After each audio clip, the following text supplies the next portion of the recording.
nors susimąsėte, kodėl galingiausias pasaulio elitas, senoviniai kultai ir net šiuolaikiniai neurobiologai jau šimtmečius yra susitelkę į vieną mažytą darinį, esantį pačiame mūsų smegenų centre.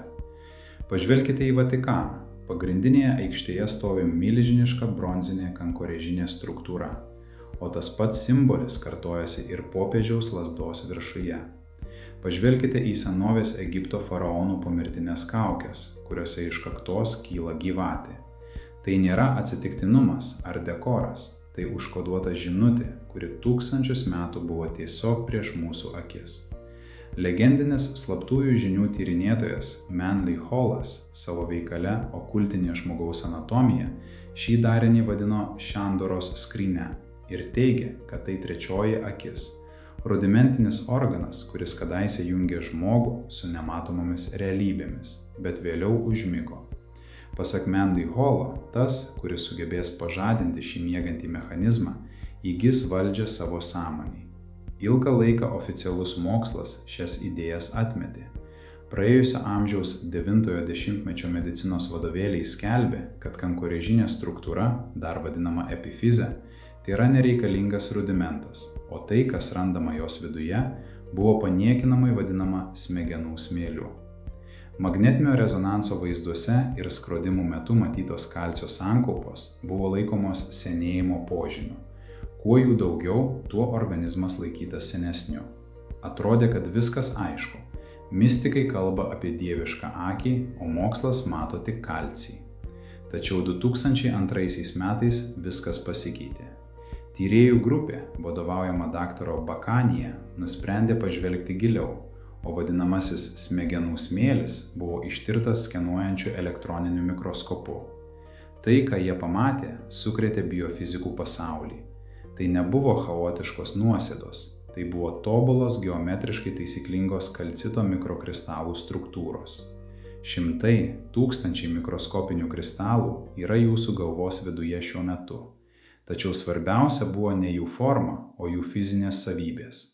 Atmetus visą ezoteriką ir kalbant grynos fizikos kalba, atsiveria stulbinanti išvada. Žmogaus smegenys nėra tik biologinis kompiuteris.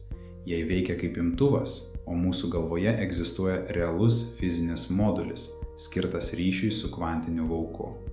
Ir svarbiausia, aš pateiksiu jums instrukciją, kaip pervesti šio mechanizmo jungiklį į lapadėtį įjungtą. Tačiau tam, kad suprastume, kaip jį įjungti, pirmiausia turime suprasti, iš ko jis sudarytas. Todėl dabar mums teks nusileisti giliau ir pasinerti į nano pasaulį. 2002 metų tyrimuose buvo nustatyta, kad kankorėžinėje struktūroje esantys kalcito kristalai siekia iki 20 mikrometrų dydžio, tačiau esminis dalykas čia nėra jų dydis, svarbiausia yra jų struktūra. Šie kristalai yra necentrosimetriniai.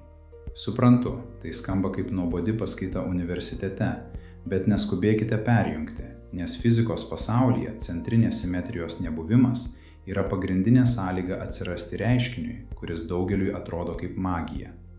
Tai piezoelektrinis efektas, kitaip tariant, kai elektrinė energija atsiranda iš mechaninio spaudimo. Su šiuo efektu jūs susiduriate kasdien, tik to net nepastebite. Prisiminkite paprastą dujinės viryklės žiebtuvėlį. Jūs paspaudžiate mygtuką, girdite spragtelėjimą ir matote kibirkštį. Iš kur atsiranda ugnis, jei ten nėra nei baterijos, nei akumuliatoriaus? Viduje yra mažas kristalas. Kai spaudžiate mygtuką, jūs mechaniškai smogiate kristalui. Jo kristalinė gardelė deformuojasi ir į aplinką išmeta elektrinį krūvį.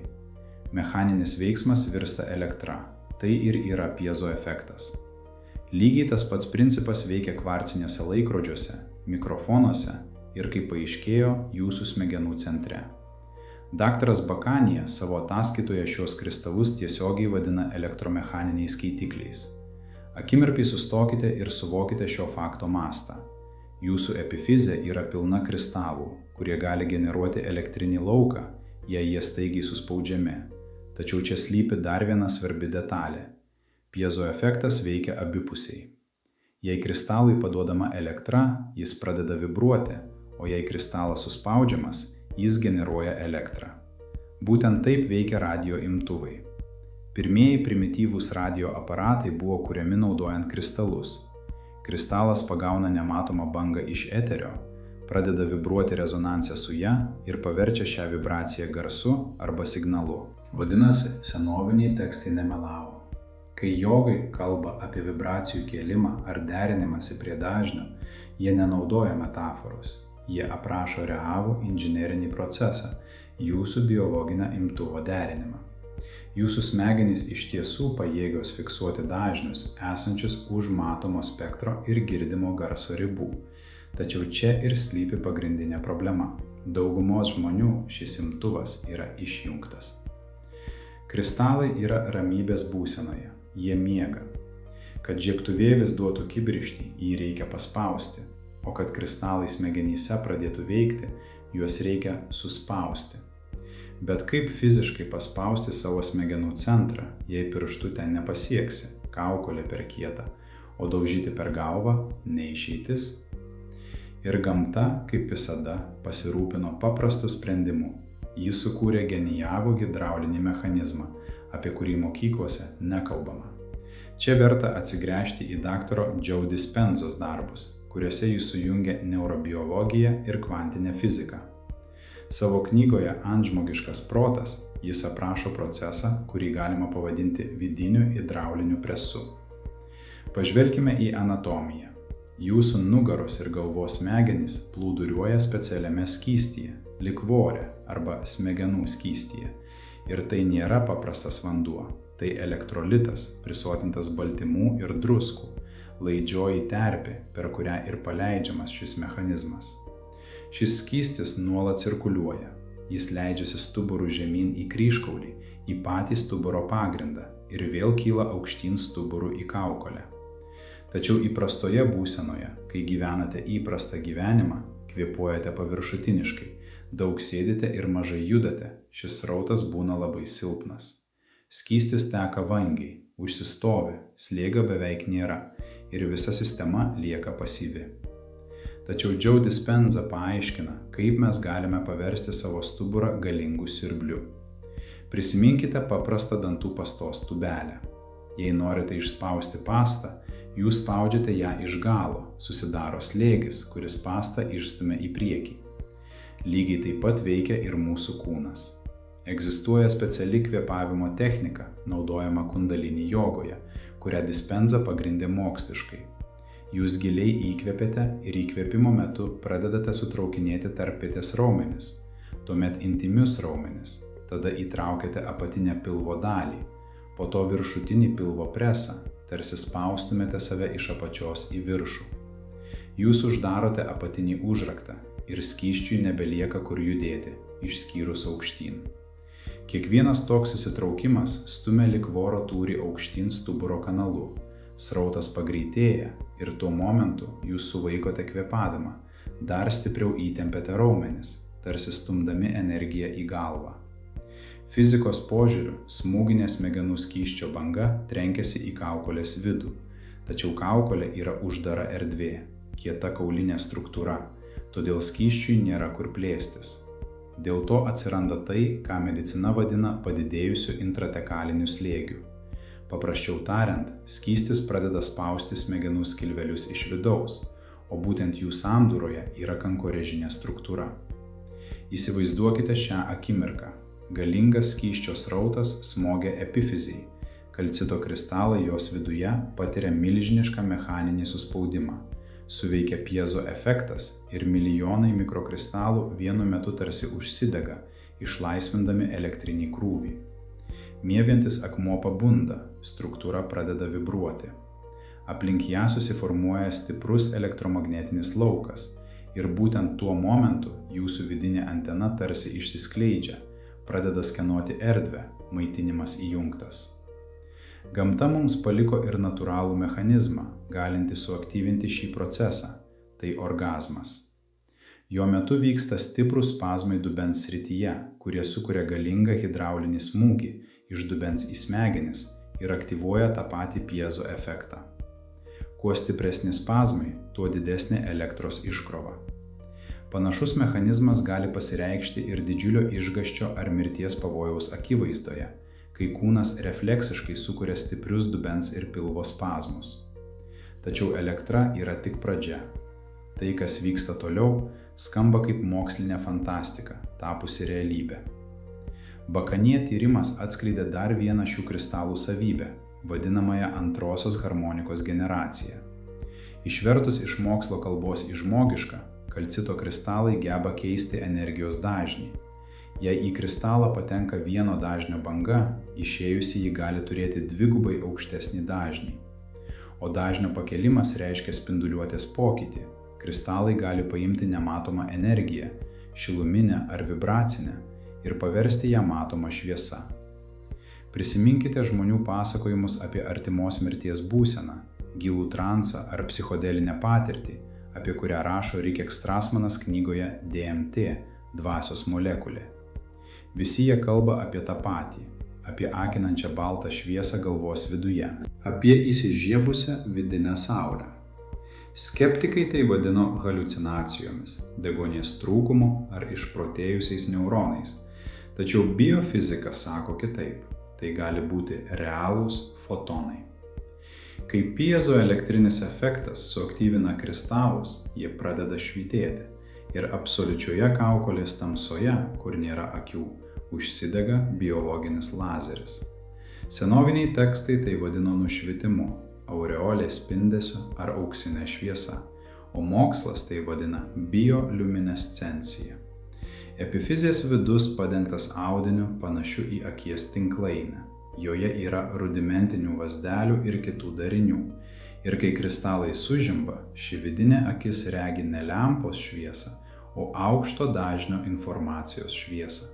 Ir tą pačią akimirką ima keistis chemija. Rickas Strassmanas teigia, kad būtent tada epifizė išskiria DMT, galingiausią psichodelinę molekulę, kurią gamina žmogaus kūnas. Dispenza priduria, kad melatoninas transformuojasi į benzodiazepinus ir pinolinus, medžiagas, kurios slopina analitinį protą ir atveria duris į pasąmonę. Jūs nustojate būti kūnu ir tampate gryną sąmonę. Tačiau dabar nusileiskime iš dangaus ant žemės. Jei visi turime šį vadinamąjį stebuklingą kristalą, kodėl tada nevaikštome nušvitę? Kodėl beveik visi žmonės gyvena strese, nerime ir depresijoje, nejaučia jokio ryšio nei su savimi, nei su pasauliu, nei su kosmosu? Atsakymas paprastas ir kartu liūdnas. Mūsų antena neveikia. Tiksliau, ji yra užcementuota. Jūs tikriausiai girdėjote apie fluorą. Daugelį metų buvo kalbama, kad fluoras vandenyje ir dantų pastoje naikina kankorežinę struktūrą. Ir nors tai skamba radikaliai, tame yra dalis tiesos. Epifizė nėra apsaugota hematoencefaliniu barjeru. Tai reiškia, kad ji neturi natūralaus filtro, kuris saugotų smegenis nuo toksinų. Ji yra už smegenų apsauginės membranos ribų, todėl toksinus kaupia greičiau nei bet kuris kitas organas. Ji veikia tarsi magnetas sunkiesiems metalams. Tačiau fluoras šiandien jau yra vakarykštė problema. Daug pavojingesnį ir modernesnį priešą atskleidė MIT vyresniosios mokslininkės Stephanie Seneff tyrimai.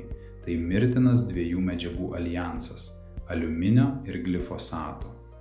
Glifosatas yra plačiausiai pasaulyje naudojamas herbicidas, geriau žinomas kaip Roundup. Juo purškiami kviečiai, soja ir kukurūzai. Jo randama beveik visame perdirbtame maiste. Pats savaime jis ardo žarnyno mikroflorą, bet susidūręs su aliuminiu sukelia tikrą katastrofą. Aliuminis mus supa visur – dezodorantuose, folijoje, gėrimų skardinėse, pigiuose induose, užterštame ore. Normaliomis sąlygomis žarnynas neįleidžia aliuminio į kraują, tačiau glifosatas pažeidžia žarnyno sienelę ir aliuminis patenka į kraujotaką. Dėl panašumo organizmas supainioja toksišką aliuminį su naudingu kalciu ir siunčia jį kauptis ten, kur jam lengviausia pasislėpti – į kaulus ir į kankorežinę struktūrą. Rezultatas toks – jūsų brangūs kalcito kristalai pasidengia aliuminio ir kalcio fosfato plutą, susiformuoja tarsi šarvas, vyksta kalcifikacija, o struktūra tiesioginė prasme ima virsti akmeniu.